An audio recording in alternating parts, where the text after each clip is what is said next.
Wow. Hi, Dr. Peterson. I'm a member of the translators who translate your video into Chinese. How can I speak the truth and survive in China and protect my family?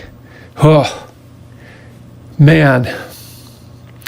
Well, the first thing I would say is, God, that's a hard question. Carefully and attentively. How can I speak the truth and survive? Carefully and attentively. I mean, I would say rule number one, don't sully your soul. That's like rule number one in life, you know. You got to decide what's horrible. And obviously being persecuted for your opinion is horrible. There's no doubt about that. But being forced to live in a web of silence and deception is also horrible. I'm not going to say worse. I'm going to say also horrible. So you've got Hobson's choice there. If you're going to do what you can to tell the truth, then do it with humility and care. Start within the confines of your own immediate circle. And don't get arrogant. Don't get arrogant. Don't think you'll get away with it. You have to be doing it humbly and carefully. Push on what you can push on that you think might change.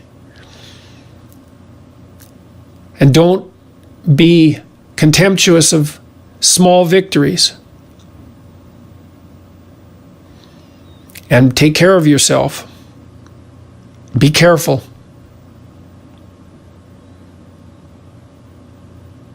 You want to maintain yourself while you're making your attempts so that you can be around to do it for a long time.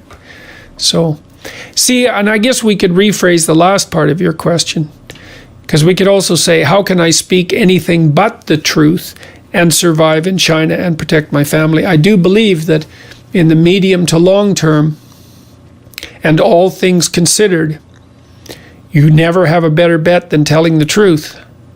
But I do say that realizing that there are places and times where it's relatively safe to do so, and places and times where it's relatively unsafe to do so.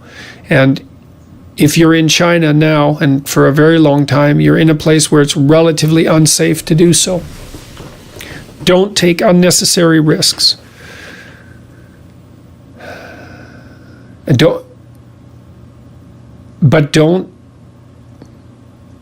but you have every reason to try to keep your soul and your word intact.